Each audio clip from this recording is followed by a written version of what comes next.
Halo bro, selamat bersantai di channel Sadar Bro, jalan pencerahan bebas doktrin.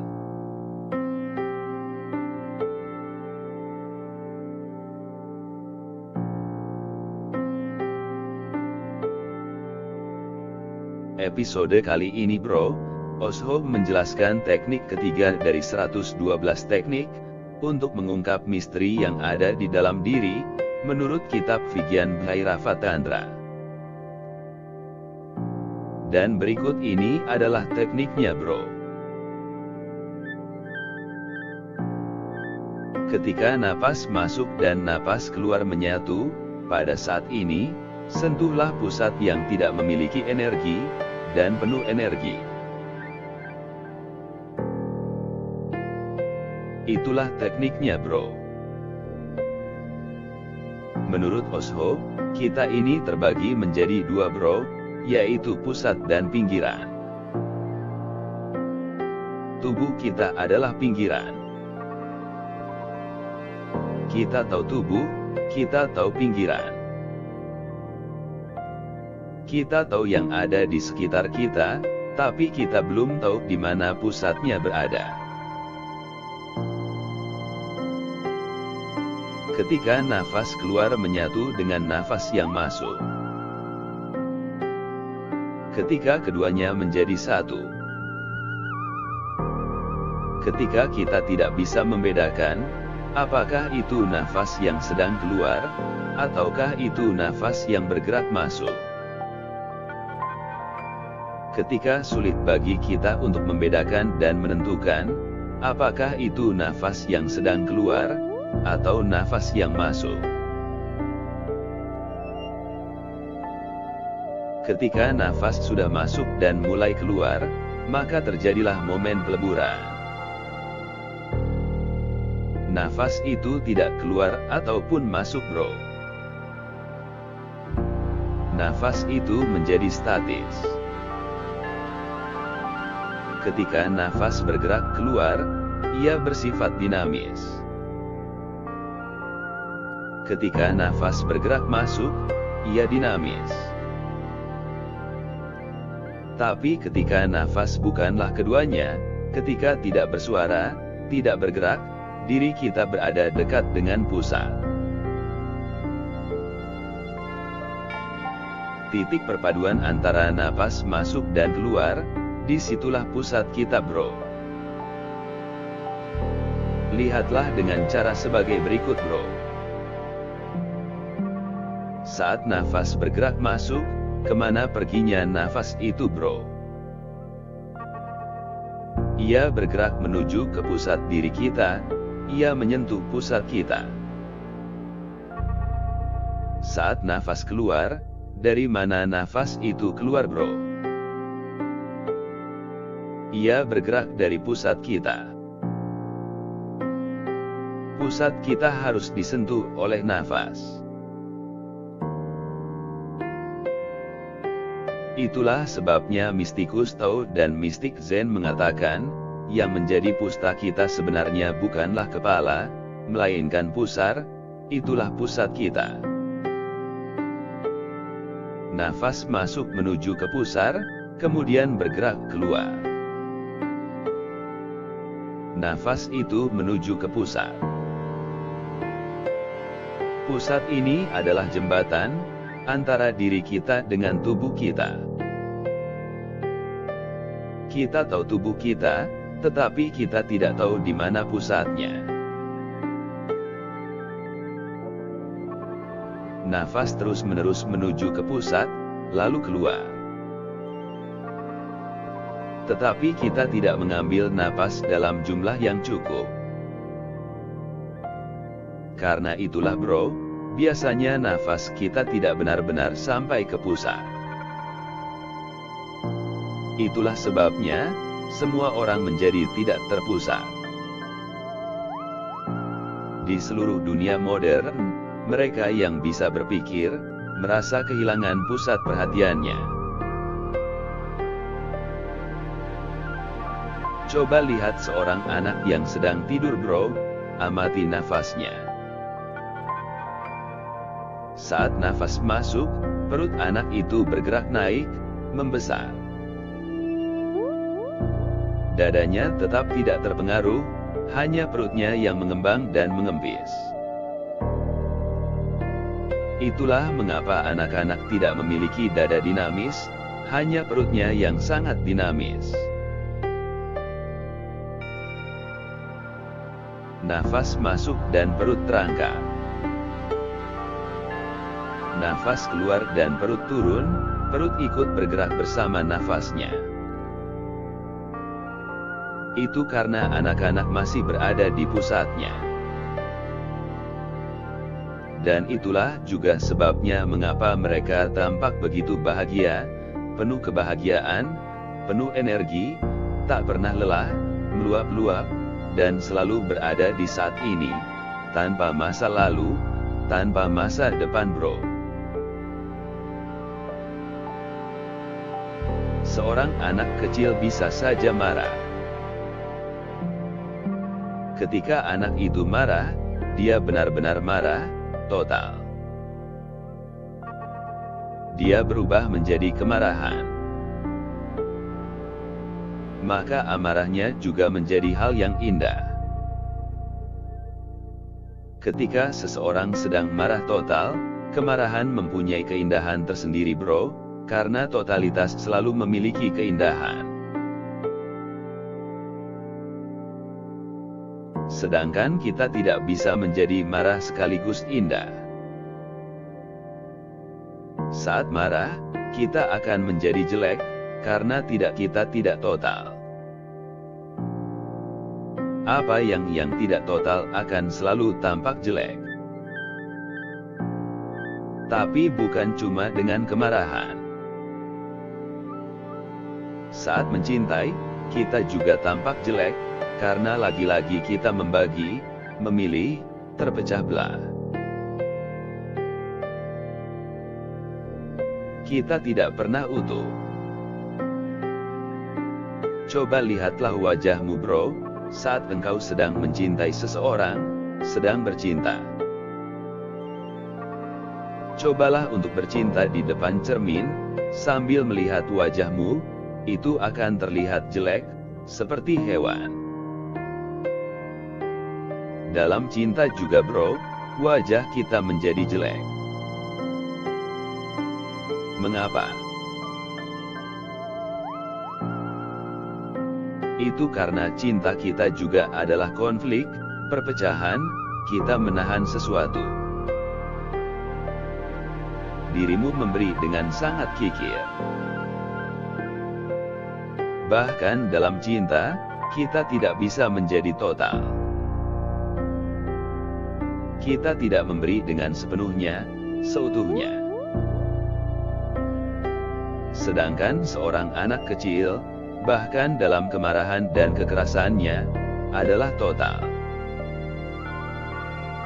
Wajahnya menjadi berseri dan indah. Anak itu berada di sini dan saat ini. Kemarahannya bukanlah sesuatu yang berkaitan dengan masa lalu, atau sesuatu yang berkaitan dengan masa depan. Ia tidak penuh perhitungan, ia hanya marah. Anak itu berada di pusatnya. Ketika kita berada di pusat, kita selalu total. Apapun yang kita lakukan, akan menjadi tindakan yang total. Entah itu tindakan baik ataupun buruk, jika kita berada di pusat, maka tindakan itu akan total. Sedangkan jika kita tidak terpusat, terfragmentasi, terpecah belah, ketika kita berada di luar pusat, maka setiap tindakan kita pasti hanyalah sebagian dari diri kita. Kita tidak merespon secara total, hanya sebagian, dan bagian tersebut bertentangan dengan keseluruhan. Itulah yang menimbulkan keburukan, bro. Kita semua dulunya juga adalah anak-anak. Tapi mengapa seiring bertambahnya usia, pernapasan kita menjadi dangkal, bro? Nafas kita tidak pernah sampai ke perut, tidak pernah menyentuh pusat. Mengapa, bro? Jika nafas itu bisa turun semakin dalam, maka kedangkalannya akan semakin berkurang. Namun nafas kita hanya menyentuh dada lalu padam. Nafas itu tidak pernah sampai ke pusat. Itu karena kita takut pada pusat, bro. Sebab jika nafas itu sampai ke pusat, maka kita akan menjadi total. Jika kita tidak ingin menjadi total, maka inilah mekanismenya, untuk menjadi terpecah belah. Kita mencintai, jika kita bernapas dari pusat, maka kita akan mengalir ke dalamnya secara total. Tapi kita takut. Kita takut untuk menjadi begitu rentan, bersikap sangat terbuka terhadap seseorang, terhadap siapapun. Kita mungkin menyebutnya kekasih, tapi sebenarnya kita takut, karena orang lain ada di sana. Jika dirimu benar-benar rentan, terbuka, maka kita tidak akan pernah tahu, apa yang akan terjadi. Maka kita menjadi total dalam arti lain. Kita takut untuk memberikan sepenuhnya kepada seseorang. Kita tidak bisa bernapas sepenuhnya. Kita tidak bisa menarik napas dalam-dalam. Kita tidak bisa mengendurkan pernapasan kita, sehingga ia menuju ke pusat. Karena saat napas kita menuju ke pusat, maka tindakan kita menjadi total. Karena takut menjadi total, nafas kita pendek-pendek. Kita bernapas seminimal mungkin, tidak maksimal. Itu sebabnya, hidup terasa tak bernyawa. Jika kita bernapas dalam jumlah minimal, hidup akan menjadi tidak bernyawa. Kita hidup dalam batas minimal, bukan maksimal. Jika kita bisa hidup secara maksimal, maka hidup ini berkelimpahan. Namun kemudian akan ada kesulitan. Kita tidak bisa menjadi seorang suami, dirimu tidak bisa menjadi seorang istri, jika hidup berkelimpahan. Semuanya akan menjadi sulit. Jika hidup melimpah, maka cinta pun melimpah.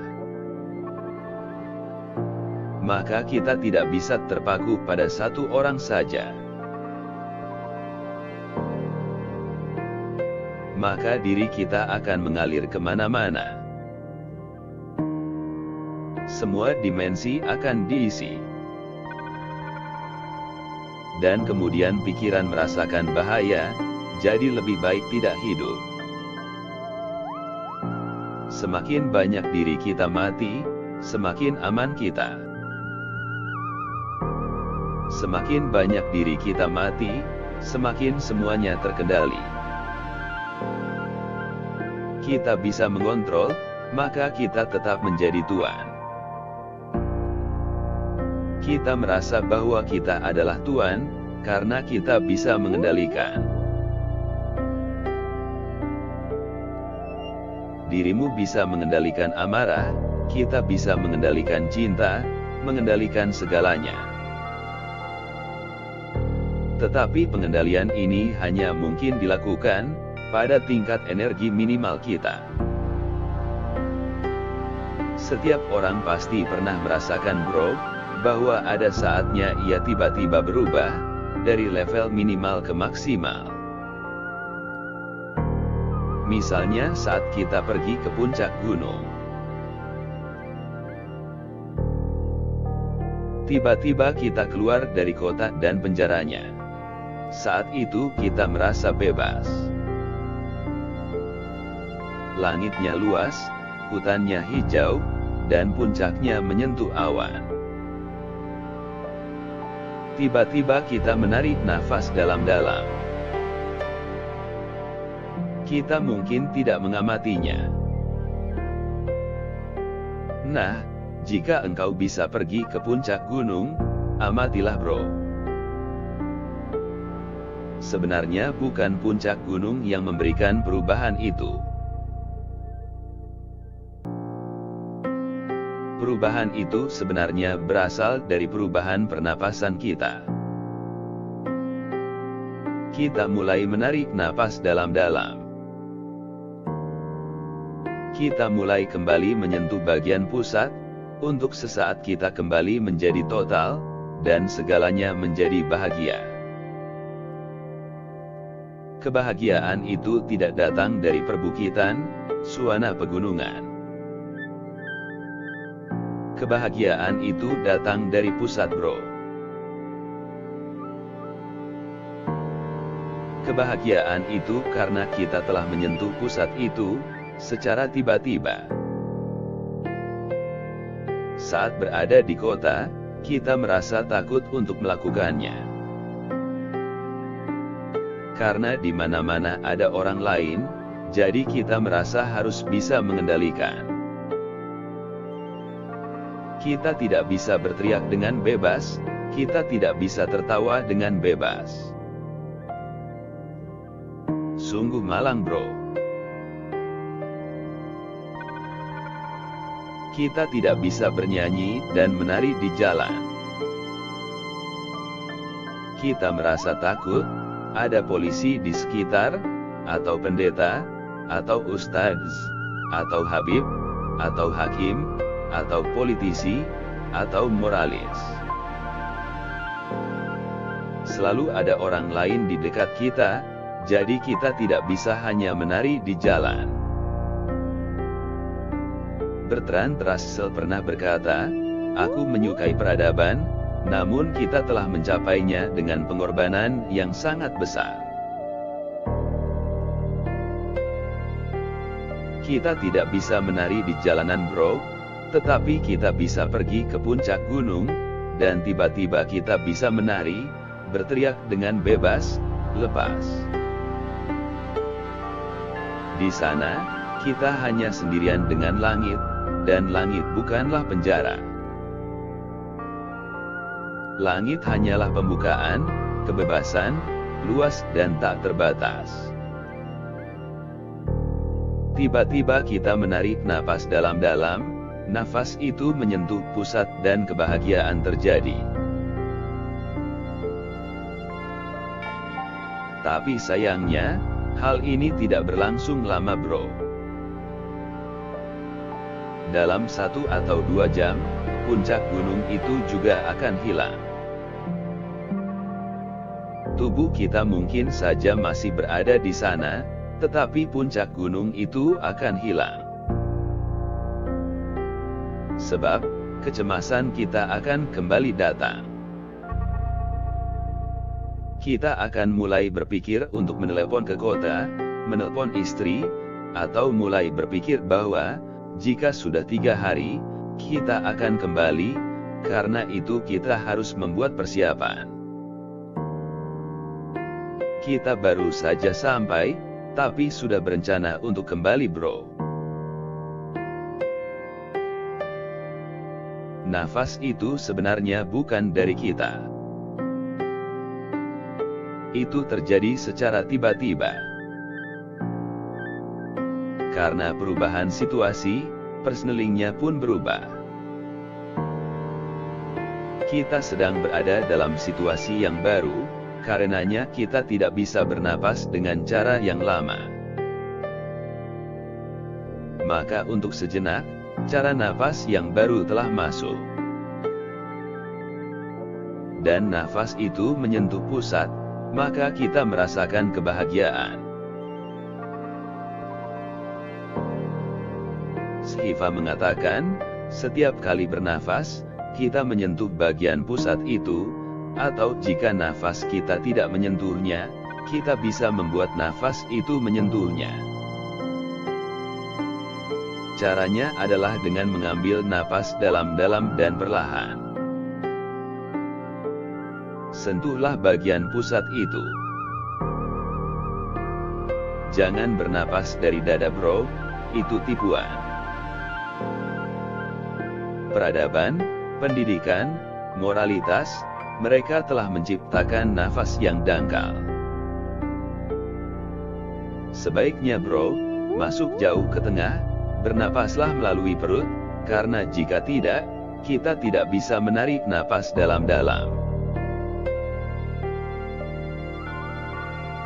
Kecuali jika umat manusia tidak bersikap menekan terhadap seks, maka manusia tidak akan bisa bernapas dalam-dalam. Karena jika nafas masuk jauh ke dalam perut, maka nafas itu akan memberikan energi pada pusat seks. Nafas itu akan menyentuh pusat seks. Itu memijat pusat seks dari dalam, sehingga pusat seks menjadi lebih aktif dan hidup. Peradaban takut akan seks. Kita tidak mengizinkan anak-anak kita menyentuh pusat seksnya, organ intimnya. Kita berkata, berhenti. Jangan sentuh. Lihatlah seorang anak ketika dia pertama kali menyentuh pusat seksnya, lalu katakan berhenti. Lalu amati pernapasannya. Saat dirimu mengatakan, berhenti. Jangan sentuh pusat seksmu. Nafasnya akan segera menjadi dangkal. Karena saat itu, bukan hanya tangannya yang menyentuh pusat seks, jauh di dalam, nafas juga ikut menyentuhnya. Dan jika nafas terus menyentuhnya, maka sulit untuk menghentikan tangan tersebut. Jika tangan berhenti, maka pada dasarnya itu perlu, wajib, agar nafas tidak menyentuhnya, tidak masuk dalam-dalam. Nafas itu harus tetap dangkal. Kita takut dengan seks bro. Bagian bawah tubuh kita, tidak hanya dianggap lebih rendah secara fisik, tetapi juga dianggap lebih rendah secara nilai. Bagian bawah ini dikutuk sebagai yang lebih rendah. Jadi jangan bernapas terlalu dalam, tetaplah bernapas dengan dangkal. Sungguh sangat disayangkan, kita tidak bisa bernapas dalam-dalam. Jika beberapa pengkhotbah diizinkan, mereka akan mengubah seluruh mekanisme pernapasan ini. Mereka hanya akan mengizinkan kita bernapas dengan bagian atas, hingga ke kepala. Maka dengan begitu, kita sama sekali tidak akan merasakan seks. Jika kita ingin menciptakan umat manusia tanpa seks, maka kita harus mengubah sistem pernapasan dengan cara ini. Nafas itu harus masuk ke kepala, ke sahasrar, pusat ketujuh di kepala, lalu kembali lagi ke mulut. Ini seharusnya menjadi bagiannya, dari mulut ke sahasrar. Tidak boleh terlalu dalam karena berbahaya. Karena semakin dalam kita menyelam, semakin dekat pula kita dengan lapisan biologi yang lebih dalam. Kita mencapai pusatnya, dan pusat itu dekat dengan pusat seks, sangat dekat. Memang harus begitu, karena seks adalah kehidupan. Lihatlah seperti berikut ini, bro. Nafas adalah kehidupan, dari atas ke bawah. Seks adalah kehidupan, dari sudut yang lain, dari bawah ke atas. Energi seks mengalir, dan energi nafas juga mengalir. Saluran nafas berada pada tubuh bagian atas, dan saluran seks berada pada tubuh bagian bawah. Ketika mereka bertemu, bro, mereka menciptakan kehidupan. Ketika mereka bertemu, mereka menciptakan biologi, bioenergi. Jadi, jika kita takut akan seks, maka buatlah jarak di antara keduanya, jangan biarkan keduanya bertemu. Karya itulah, bro, manusia yang beradab, sebenarnya adalah manusia yang dikebiri. Itulah juga sebabnya kita tidak mengetahui tentang nafas, dan sutra ini akan sulit untuk dipahami, bro. Shiva mengatakan, setiap kali napas yang masuk dan napas yang keluar menyatu, pada saat ini, sentuhlah pusat yang tidak mempunyai energi, dan dipenuhi energi. Dia menggunakan istilah yang sangat kontradiktif, bro. Tanpa energi, penuh energi. Pusat itu tidak memiliki energi, karena tubuh kita, pikiran kita, tidak bisa memberikan energi apapun pada pusat itu. Energi tubuh kita tidak ada di sana, energi pikiran kita tidak ada di sana, jadi pusat itu tidak memiliki energi, sejauh menyangkut identitas yang kita ketahui. Tapi pusat itu juga dipenuhi energi, karena ia mempunyai sumber energi dari kosmis, bukan dari energi tubuh kita. Energi tubuh kita hanyalah energi fosil, bahan bakar. Energi tubuh itu hanyalah bensin. Kita makan sesuatu, kita minum sesuatu, dan itu menciptakan energi pada tubuh. Semua itu untuk memberi bahan bakar pada tubuh. Tapi coba berhentilah makan dan minum, maka tubuh kita akan mati. Bukan saat itu juga, setidaknya butuh waktu 3 bulan, karena tubuh kita punya bahan bakar cadangan.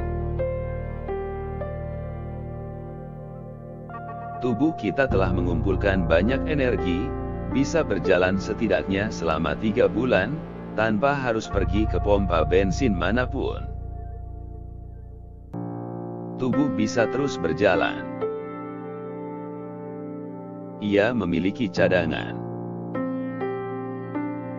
Untuk keadaan darurat apapun, kita mungkin memerlukannya. Ini adalah energi fosil. Sedangkan pusat ini, tidak mendapatkan energinya bahan bakar apapun, bro. Itulah sebabnya Shiva mengatakan, pusat tanpa energi, karena ia tidak tergantung pada makan dan minum kita. Pusat ini terhubung secara langsung dengan sumber energi kosmik. Pusat ini adalah energi kosmik.